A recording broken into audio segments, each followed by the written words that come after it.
Halo semuanya, Assalamualaikum warahmatullahi wabarakatuh. Saya Desi Fatmala Mahmud, alumni dari Institut Sains dan Teknologi Nasional Jakarta, jurusan Arsitektur Lanskap, angkatan 2015. Kemudian saya menyelesaikan pendidikan S1 saya pada tahun 2019.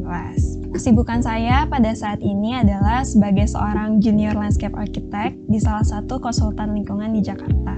Assalamualaikum warahmatullahi wabarakatuh. Perkenalkan, nama saya Iqbasul Amal. Sebelumnya berkuliah di Universitas Yakwala, jurusan Ilmu Politik tahun angkatan 2015. Untuk kesibukan saat ini bekerja di Takengon. Halo, Assalamualaikum teman-teman dari Forum Pendidikan Mahasiswa Aceh Tengah atau FOMAT. Sebelumnya perkenalkan, nama saya Baris Andria. Saya kuliah di Universitas Muhammadiyah Yogyakarta, jurusan Hubungan Internasional, tahun kelulusan 2019. Sekarang kesibukannya saya bekerja di bidang Human Resource Development untuk salah satu perusahaan teknologi dari Amerika yang fokusnya dalam game development atau pengembangan game gitu ya. Ada beberapa pertanyaan dari teman-teman FOMAT terkait dengan kuliah, proses kuliah, kemudian prospek dari kuliah itu seperti apa gitu ya.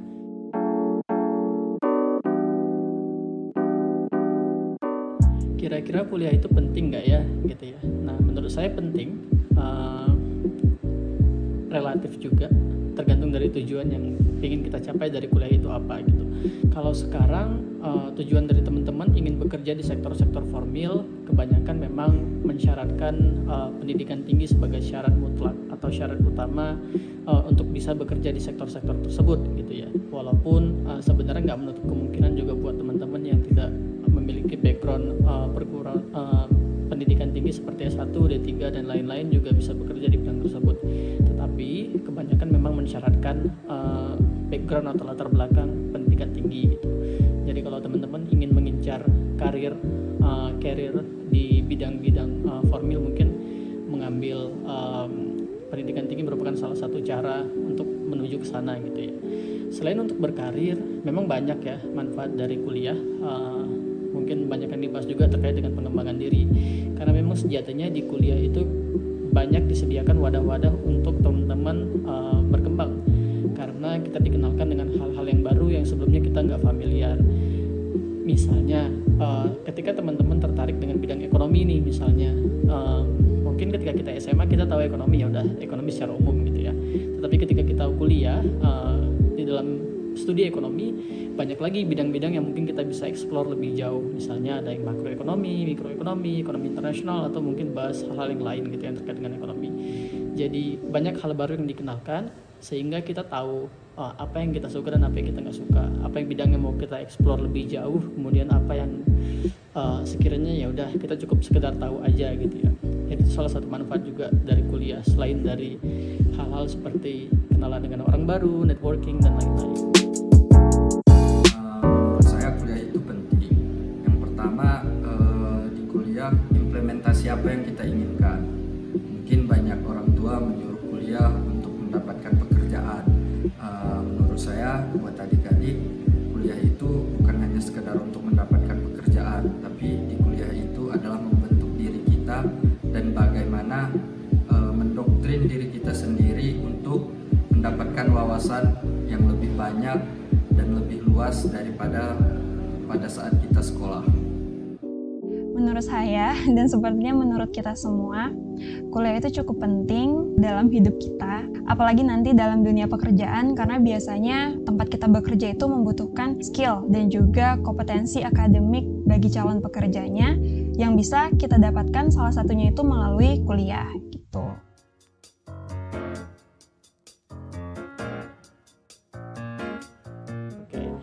Saya pribadi sebenarnya cukup aktif mengikuti banyak kegiatan selama kuliah, misalnya perlombaan baik tingkat universitas ataupun tingkat nasional seperti lomba debat bahasa Inggris misalnya. Namun yang paling berkesan menurut saya itu ketika saya mendapatkan kesempatan beasiswa untuk berkuliah di luar negeri, pada saat itu di Korea Selatan selama 6 bulan.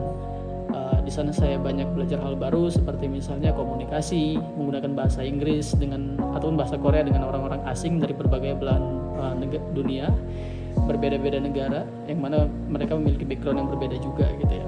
pengalaman ini juga yang mengantarkan saya ke pengalaman berikutnya seperti magang, kemudian ya bekerja dan pengalaman lainnya gitu ya. Pengalaman berkesan selama kuliah, cerita sedikit dari awal. Saya sendiri tamat sekolah tahun 2014, tapi tidak langsung melanjutkan ke kuliah. Sebelumnya pernah bekerja, mencoba pengalaman bekerja. Namun di tahun 2015 mulai coba nih untuk masuk kuliah melalui jalur SBMPTN. Alhamdulillah keterima di jurusan ilmu politik. Pengalaman berkesan saat kuliah, yang pertama mungkin sedikit sombong, IPK nggak pernah di bawah 3,5. Terus yang paling berkesannya seperti yang sudah diucapkan tadi, selama kuliah banyak pengalaman yang didapatkan, mulai dari teman, senior, juga dalam organisasi. Selama kuliah juga kepribadian kita dibentuk, mau kemana kita dan apa tujuan kita selanjutnya, bertemu orang-orang baru, dan bagaimana diri sendiri bisa menetapkan apa yang harus dijalankan ke depannya. Mungkin salah satu yang paling berkesan dan bermanfaat untuk diri sendiri adalah banyak terjun ke organisasi, mulai dari organisasi daerah seperti Fokmat, organisasi kampus, mulai dari himpunan, BEM fakultas, selanjutnya organisasi universitas, mulai dari BEM universitas, dan juga organisasi eksternal lainnya, mengenal walaupun tidak berkecimpung dalam seperti SAPMA PP, selanjutnya HMI. Mungkin pengalaman yang paling berkesan untuk diri sendiri adalah terbentuknya mental dan juga apa yang akan direncanakan untuk kedepannya bagi pribadi. Jadi buat adik-adik, kuliah harus jalan, tapi jangan lupa untuk tetap mengikuti pendidikan eksternal, misalnya seperti organisasi maupun ekstrakurikuler. Adalah apa pengalaman berkesan selama kuliah? Cukup banyak, karena dunia kuliah ini agak lebih bebas daripada kita sekolah dulu, karena kita bisa melakukan berbagai macam kegiatan di luar kampus, apa aja sesuai dengan bidang kita atau enggak, dimana setiap kegiatan yang kita ikuti ini bisa memberikan kita banyak relasi gitu, terus juga memberikan kita ilmu baru yang bisa meningkatkan skill kita gitu.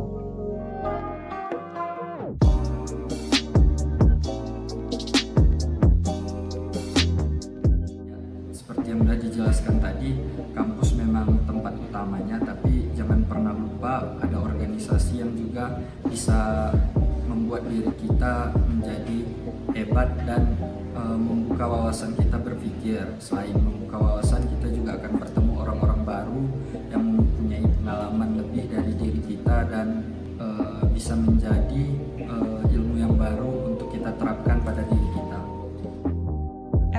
Ini jawabannya masih berkaitan sama pertanyaan yang nomor 2 tadi, karena pada saat kita mengikuti berbagai kegiatan di kampus maupun di luar kampus, biasanya nanti kita ketemu tuh, oh ternyata aku passionnya di sini gitu, terus ternyata aku skillnya itu lebih condong ke sini gitu, karena kita banyak mencoba berbagai kegiatan gitu.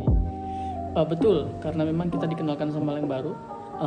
Seperti yang udah saya bilang tadi, jadi kita bisa explore hal baru, kita bisa kenal dengan bidang-bidang apa yang ingin kita tekuni, kemudian skill seperti apa yang ingin kita perdalam,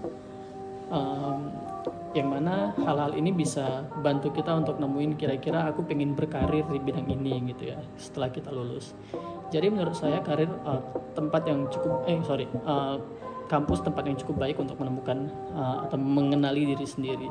Sebagai contoh, misalnya saya di jurusan hubungan internasional.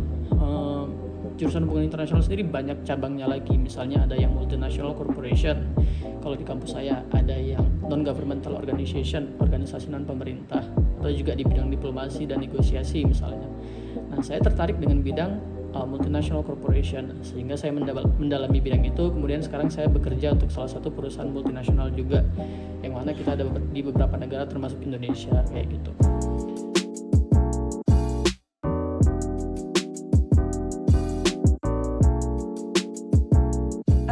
Jawabannya bagi sebagian orang mungkin iya dan mungkin tidak.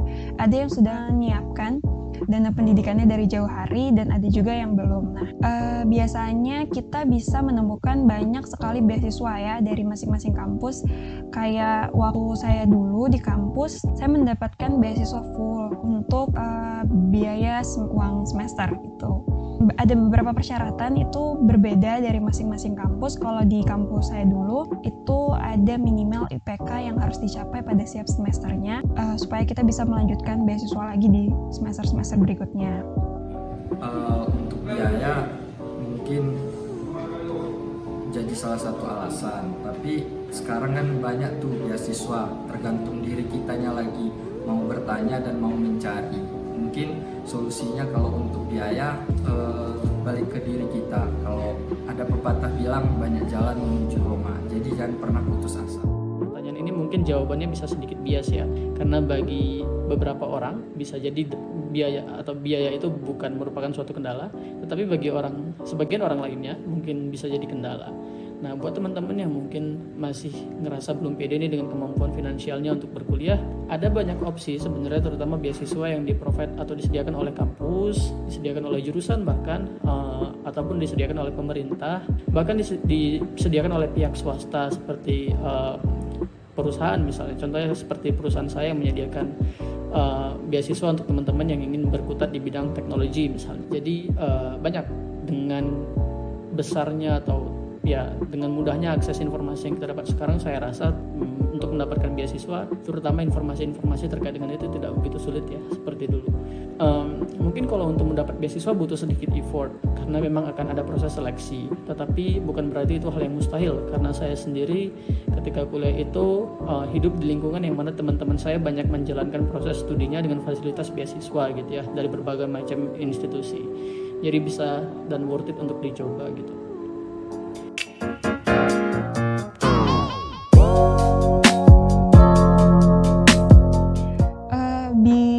Dari saya biasanya untuk memilih jurusan dan di mana kita akan berkuliah nanti itu tentu saja pilih yang terbaik gitu ya. Kita bisa melihat di internet tentang ranking universitas di Indonesia maupun di luar negeri bisa. Kemudian kalau untuk jurusan itu bebas, tergantung passionnya masing-masing gitu ya. Kalian tuh pengennya di mana, pengen berkuliah di mana, jangan ada paksaan dari kanan kiri karena yang menjalani kuliah itu kalian.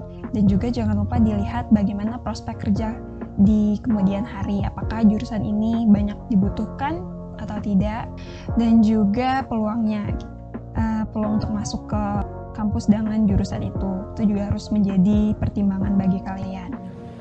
Untuk adik-adik, yang pertama, kalau kalian punya keinginan ingin masuk jurusan A, B, atau C dan diterima tidak sesuai dengan ingin kalian itu, nggak masalah, karena tujuan dari kuliah itu bukan apa yang kita mau, tapi bagaimana cara pemikiran kita terbuka di dalam kuliah itu.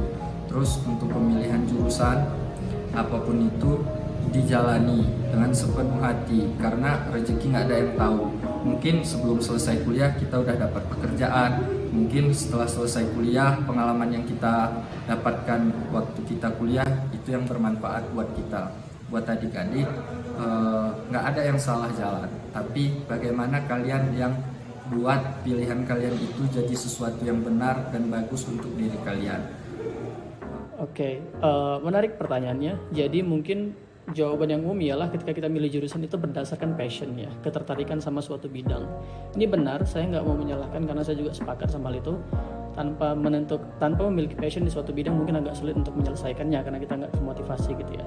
Tetapi selain dari hal itu, ada beberapa yang mungkin kita perlu berikan perhatian, ialah kita harus menjadi orang lebih realistis. Realistis dalam artian ketika kita memilih jurusan, kita harus tahu kira-kira prospek kerja dari suatu jurusan itu seperti apa. Pertama, kemudian kira-kira skill set yang kita dapatkan dari jurusan ini apakah itu menjual di penyerapan tenaga kerja misalnya seperti itu.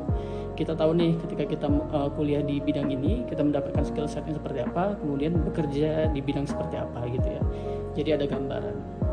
Kalau untuk universitasnya sebenarnya nggak perlu nggak perlu terlalu picky atau pilih-pilih, karena swasta maupun negeri menurut saya sekarang di Indonesia itu hampir merata ya.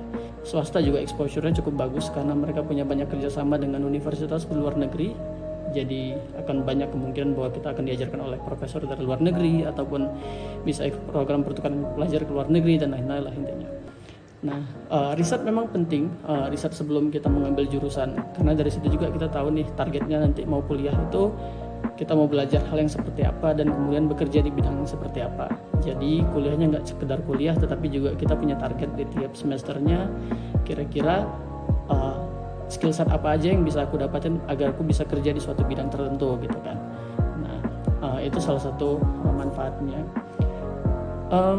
Mungkin itu aja pertanyaannya dan jawabannya, semoga cukup membantu. Terima kasih buat teman-teman FOKMAT atas pertanyaan juga, dan juga semoga jawabannya bermanfaat. Itu aja dari saya, terima kasih. Assalamualaikum warahmatullahi wabarakatuh. FOKMAT